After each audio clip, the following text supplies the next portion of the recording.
दोस्तों नमस्कार, स्वागत है आपका बड़ी खबर बड़े खुलासे में। दोस्तों, सेना ने पूरी तैयारी कर ली है कि अब पाकिस्तान में घुसकर उसको नेस्ता नाबूद कर देना है, जो भी आतंकवाद को पनाह देते हैं या आतंकवाद को पैदा करते हैं। तीनों सेनाओं के प्रमुख से मोदी जी ने मुलाकात की और उनको खुली छुट्टी दे दी। लेकिन उसके बाद जो सबसे ज्यादा चर्चा में है वो है राष्ट्रीय स्वयंसेवक संघ यानी आरएसएस के प्रमुख मोहन भागवत जी और मोदी की मीटिंग की चर्चा सबसे ज्यादा है। पूरे सोशल मीडिया और मीडिया में इस बात की चर्चा हो रही है कि जब तीनों सेनाओं के अध्यक्ष और सीडीएस से रक्षा मंत्री से मोदी जी की मुलाकात हुई है, जिसमें यह माना जा रहा है कि अब पाकिस्तान का किसी भी समय अंत हो सकता है। खुली छुट्टी दे दी गई मोदी जी के द्वारा, यह मीडिया में आया। तब उसके बाद मोहन भागवत, जो कि एक सामाजिक संगठन के प्रमुख हैं, राष्ट्रीय स्वयंसेवक संघ दुनिया का सबसे बड़ा सामाजिक संगठन है, लेकिन उनसे मिलने का मकसद क्या हो सकता है? तरह तरह के कयास लगाए जा रहे हैं। लेकिन मैं आपको जो बात बताने जा रहा हूं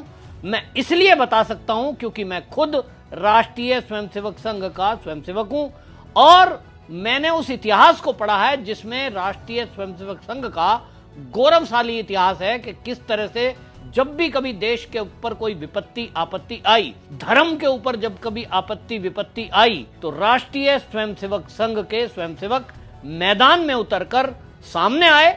यह बात अलग है कि मीडिया का कवरेज कभी उनको नहीं मिला, क्योंकि मीडिया में आने के लिए ना तो उन्होंने काम किए थे और ना मीडिया में आने की उन्होंने कोई व्यवस्था की थी। संघ का स्वयंसेवक एक ही सिद्धांत पर काम करता है, स्व प्रचार से दूर। लेकिन आज सोशल मीडिया और मीडिया का जमाना है। मोहन भागवत जी को Y+ सुरक्षा मिली हुई है और इसीलिए खबरें लीक होती हैं, कब कहां गाड़ी मूव कर रही है, कहां जाएंगे, चीजें आती हैं।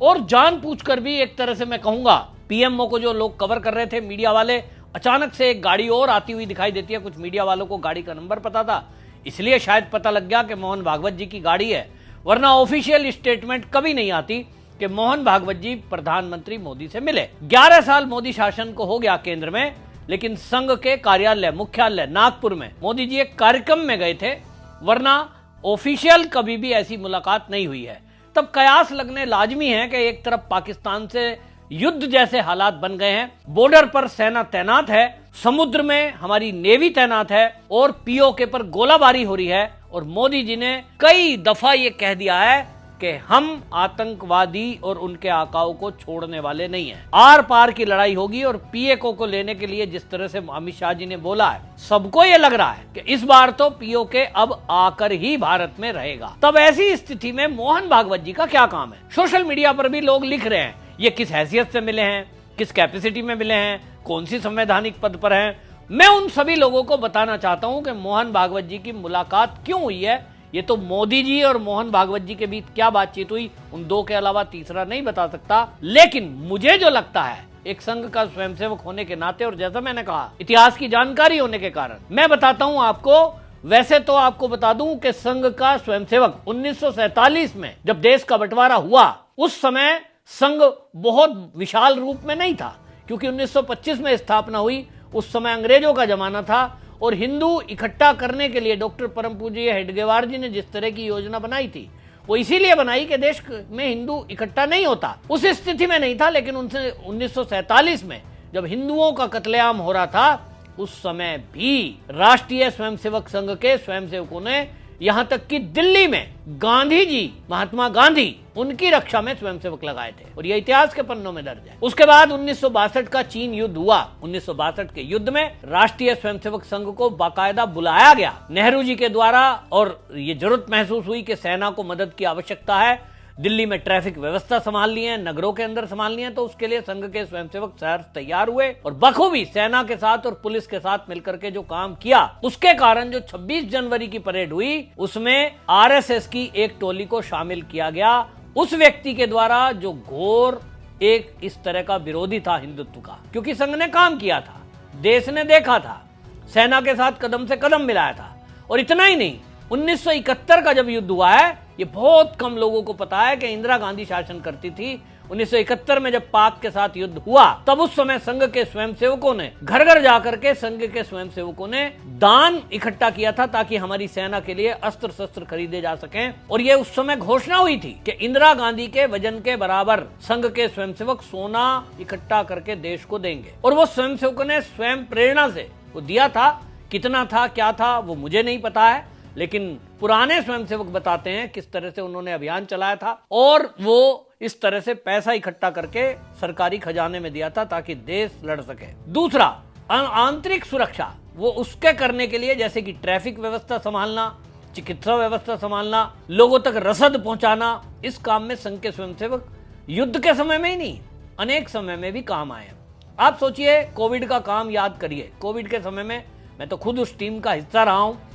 दिल्ली के अंदर हो, चाहे यूपी में, चाहे कहीं भी, पूरे भारत के अंदर संघ के स्वयंसेवकों ने, जो डॉक्टर थे उन्होंने अपनी डॉक्टरी की सेवा दी, जो कंपाउंडर थे उन्होंने खुद की सेवा दी क्योंकि लॉकडाउन लगा हुआ था, और जगह जगह कैंप लगाए गए। और उस स्थिति में जब आदमी से आदमी बात करने और मिलने से डरता था कि तुम्हें भी मौत ना आ जाए, बहुत स्वयंसेवक बीमार हुए, बहुतों के जान भी गई, लेकिन संघ के स्वयंसेवकों ने देश की मदद के लिए कोविड सेंटर बनाए। दिल्ली के अंदर तो मैं खुद गया हूं, झंडेवालान, और वहां से रसोई चलाई जा रही थी जहां 1 लाख लोगों को प्रतिदिन भोजन दिया जा रहा था, जरूरतमंदों को दवाइयां दी जा रही थी। संघ का स्वयंसेवक हर वो काम करता है जो देश के हित में होता है। बाढ़ आ गई तो बाढ़ में मदद करनी है। आप देख रहे हैं केरल के अंदर बाढ़ आई, केरल में तो हिंदू कम है, वहां मुसलमान है या तो ईसाई रहते हैं, क्योंकि संघ का स्वयंसेवक जाति नहीं, ना तो धर्म देखता, और केवल वो ये मानता ही यही है कि भारत माता के सब सपूत हैं।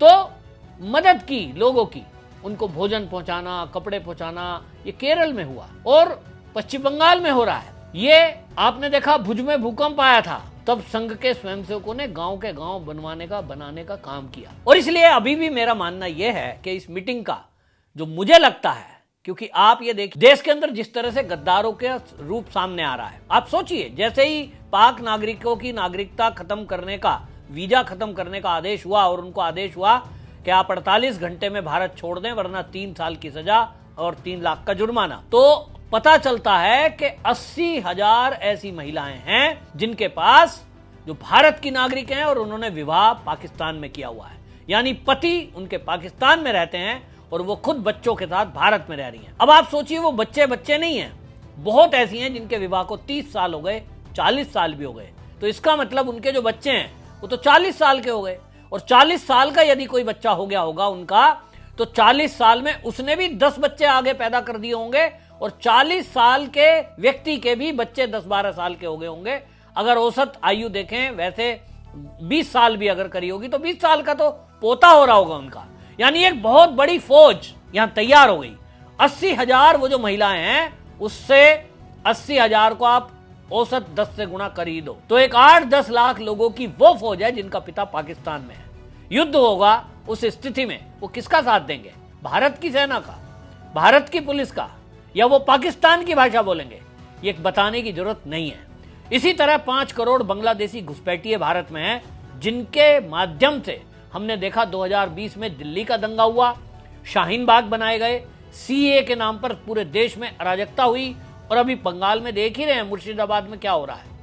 बंगाल में पूरे में वो अधिक संख्या में है, इसलिए आए दिन हिंदुओं के घर जलाए जाते हैं, फूके जाते हैं। कश्मीर की बात करें तो कश्मीर में सेना पर पथराव करना, एक तरफ सेना आतंकवादी से लड़ती थी और पीछे से पत्थर चलते थे। ये पत्थर कौन मारते थे? कश्मीर के युवक जो आज भले बने घूमते हैं। ये कौन गोली चला रहे हैं जो आतंकवादी बन रहे हैं? कश्मीरियों के ही फैमिली वाले हैं। कोई पाकिस्तान से एक आध आता है, आज उनको रुकाया हुआ, ठहराया हुआ किसने? तो इन लोगों से क्या उम्मीद कर रहे हो आप कि अगर हमारी सेना लड़ने के लिए आगे बढ़ेगी बॉर्डर पर, तो क्या ये हमारी मदद करेंगे? उम्मीद कम है। और ऐसे में राष्ट्रीय स्वयंसेवक संघ इतना तो कर ही सकता है कि जो हमारी लोकल पुलिस है उसको कहे कि आप सुरक्षा में रहिए, क्योंकि वो सरकारी ड्यूटी पे है, उनके पास वेपन्स हैं।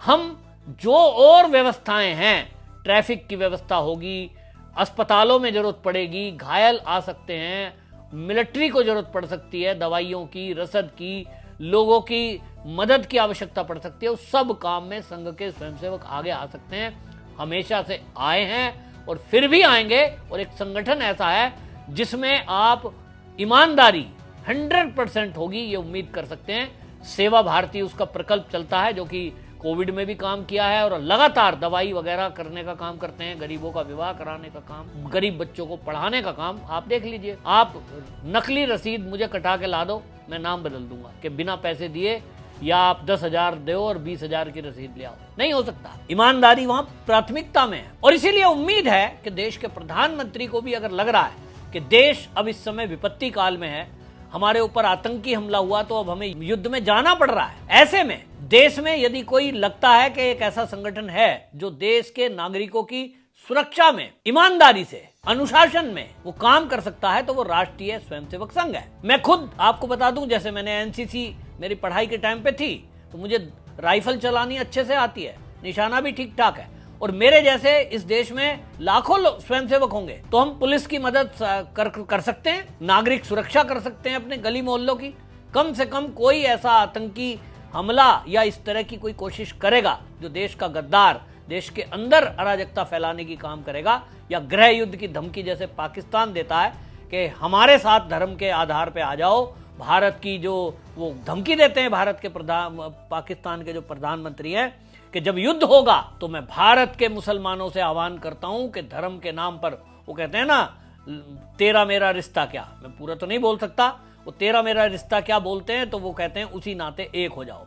अगर ऐसी स्थिति बनती है, पहले तो बनेगी नहीं, क्योंकि लोग समझते हैं, देश के लोग समझदार हैं, देश के मुसलमान समझदार हैं और लाखों लोग भारत के प्रति वफादार हैं, लेकिन अगर फिर भी कोई विपत्ति इस तरह की आती है कि सिर्फ रे लोग मुट्ठी भर हर जगह होते हैं, तब उससे कैसे निपटना है, इसके लिए संघ के स्वयंसेवक हर तरह की तैयारी से शासन, प्रशासन, पुलिस, सेना के साथ मिलकर काम करेंगे। मुझे लगता है इसी स्तर की कोई बातचीत हुई होगी, क्योंकि गृह मंत्री अमित शाह मोदी जी से मिले थे और तभी ये मुलाकात हुई है। तो आंतरिक सुरक्षा और आंतरिक व्यवस्था, इस पर कोई चर्चा हुई है, ऐसा मुझे लगता है। आपकी इस पर क्या राय है? क्या आपको लगता है कि राष्ट्रीय स्वयंसेवक संघ आरएसएस देश में जो इतिहास है कि हमेशा मुसीबत के समय में संघ ने मदद की है देश की, आपको लगता है कि देश की को इसकी जरूरत है, या आपको लगता है कि कोई जरूरत नहीं है? अपनी राय रखें, वीडियो को शेयर जरूर करें। वंदे मातरम।